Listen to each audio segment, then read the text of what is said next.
Did Novak Djokovic use Monte Carlo as just a paid training session? After his surprising loss to Alejandro Tabilo, the criticism didn't take long to surface.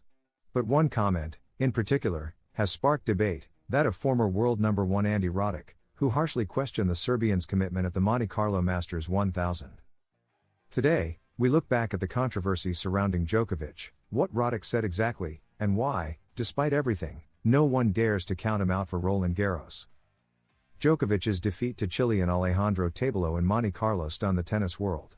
Not because of the result itself, Tabilo had already beaten him in Rome, but because of the way Djokovic looked, dull, unresponsive, and far from his best. He was eliminated in just 2 sets, offering no resistance, in an opening match that lasted barely longer than brewing a cup of coffee. A debut that raised more questions than answers about his physical state and real motivation at this point in the season. But the spark that lit the fire was Andy Roddick's blunt criticism on Tennis Channel. The American, who knows what it's like to be at the top, made a strong accusation. I don't know if we would have seen Djokovic in Monte Carlo in recent years if he didn't live nearby. I think the Monte Carlo Masters 1000 has been a paid training session for Djokovic. A comment that didn't sit well with the Serbian's fans but shined a light on his attitude and performance in the lead-up tournaments to Roland Garros. Roddick wasn't questioning Djokovic's talent, he was questioning his intent. For him, it's no coincidence that the all-time great has had underwhelming results in Monte Carlo over recent years. Aside from a semi-final last season, his performances in the Principality stand in contrast to his dominance elsewhere in the calendar. And it's true that Djokovic lives just minutes from the Monte Carlo Country Club, which reinforces the idea that he uses the tournament more for prep than for real competition. There has also been speculation that Djokovic may be dealing with physical discomfort, which could explain his low level against Tabilo. Although no injury has been confirmed, his body language on court was strange, lacking intensity, rhythm, and the fierce look that defines him. Even after the loss, he admitted it was one of his worst days. Still, Roddick's criticism goes beyond physical state, it's about attitude, commitment, and priorities. Despite the harshness of his words, Roddick was also realistic. He knows Djokovic has an unmatched track record of bouncing back at key moments. That's why, though he criticized him, he didn't rule him out going forward. If Novak gets on a good run in 3 or 4 weeks, I know what I'd be facing at Roland Garros, he said. The American has no doubt about the Serbian's ability to flip the switch and become a different beast when the stage demands it. Madrid, Rome, and Paris will, as always, be the true test of his form. Djokovic has shown time and again that he can arrive at a Grand Slam without rhythm and still end up holding the trophy. In 2023, despite an irregular lead-up, he won Roland Garros, claiming his 23rd Grand Slam title. And even now, approaching 38, he remains the most dangerous player in any draw, especially if he hits peak form just in time. There's still one goal clearly in sight, reaching 100 ATP titles. He's just 2 away, and he's said openly that he'd sign off on reaching that milestone at a slam if he could. That ambition, combined with his fierce competitiveness, keeps him going. Unlike other veterans aiming for a dignified farewell, Djokovic still wants to win. And while Monte Carlo wasn't his best showing, that doesn't mean he's given up. Roddick's criticism, then, could be seen more as a warning than a final judgment. If Djokovic really treated Monte Carlo as a warm-up, the important thing will be how he responds in Madrid or Rome.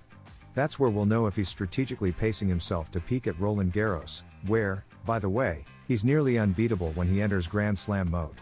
This episode makes one thing clear, Djokovic's margin for error has shrunk. With the new generation pushing hard, Sinner, Alcaraz, Rune, and veterans like Medvedev and Tsitsipas still in the mix, the Serbian can no longer afford off weeks without paying a price. But if anyone can turn things around in a month, it's Novak Djokovic. Andy Roddick has sparked debate. Did Djokovic play Monte Carlo with no real intention of competing? His words have called into question the Serbian's attitude toward the tournament, accusing him of using it as nothing more than a training session. Yet even he doesn't dare rule Djokovic out for Roland Garros. Because if there's one thing Djokovic has proven, it's that he knows when to wake up.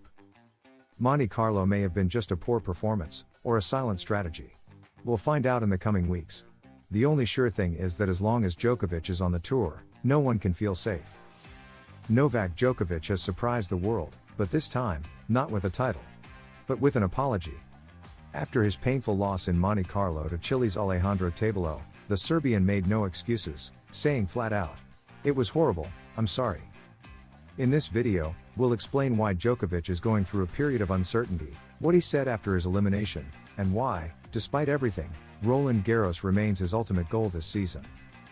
At nearly 38 years old, Novak Djokovic is navigating one of the most delicate phases of his career. The tennis legend, with 24 Grand Slam titles and 98 ATP trophies, has had an irregular season, marked by early exits and persistent physical issues. Monte Carlo was the latest blow. There, Chile's Alejandro Tabilo clearly outplayed him 6-3, 6-4, repeating the feat he achieved in Rome 2024. Djokovic was outclassed in every aspect, something he himself acknowledged publicly. In the post-match press conference, Djokovic didn't look for excuses. Neither the minor arm issue nor the sty in his right eye were blamed for his poor performance. "Those are small things," he said, dismissing any medical justification. Instead, he was blunt in his analysis. "I expected to at least put on a decent performance, but it was horrible." Djokovic was as direct as ever, making it clear that the issue was his performance, not external factors. And perhaps most striking was his apology. Visibly affected, Djokovic addressed the crowd with a phrase that didn't go unnoticed. "The feeling is horrible, I'm sorry for everyone who had to witness it." A rare and sincere moment of self-criticism from a figure known for his mental strength. By his own words, his level wasn't even close to acceptable. "I didn't expect to play that badly," he emphasized. His on-court demeanor and post-match words reflected a frustrated player, aware that he can no longer impose his dominance as easily as before. Djokovic also spoke about his expectations ahead of the match, making it clear that he had anticipated difficulties. "I knew I was facing a tough opponent and would probably play badly. But I didn't expect this," he admitted. That statement revealed not only concern about his physical condition but also a possible loss of confidence. The fact that he foresaw a poor performance and still couldn't turn it around shows that something isn't clicking in his current preparation.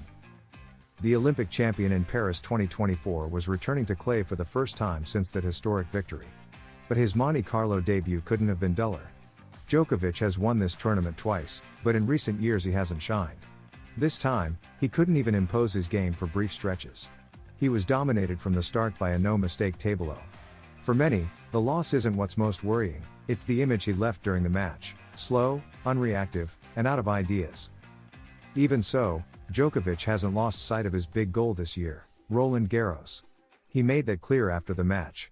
"Yes, that's my goal on clay." Despite a poor start to the clay season, the Serbian knows Paris is where he needs to be ready.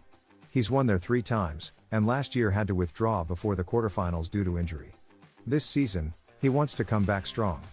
For him, everything that happens in Monte Carlo, Madrid, or Rome is part of the preparation to try and win his 25th Grand Slam. Monte Carlo was a bitter chapter for Novak Djokovic, not just because of the loss, but because of how it happened. But his honesty sent a clear message: the commitment is still there. Aware of his mistakes and current low level, the Serbian is already working with Roland Garros in sight, the tournament that could mark his redemption. Djokovic is in a moment of uncertainty, but if his career has proven anything, it's that he should never be counted out. Paris will be his ultimate test. Carlos Alcaraz shocks by defeating Sinner.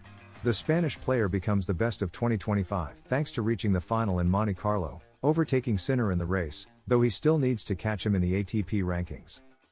Jannik Sinner is currently the undisputed leader of tennis.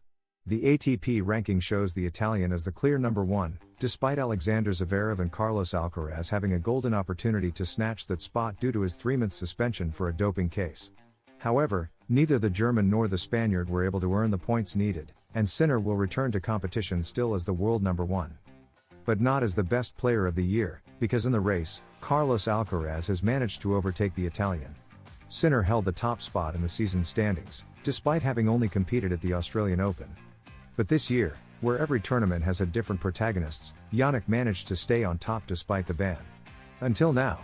With Alcaraz reaching the Monte Carlo Masters 1000 final, the Spaniard has gained enough points to become the best player of 2025.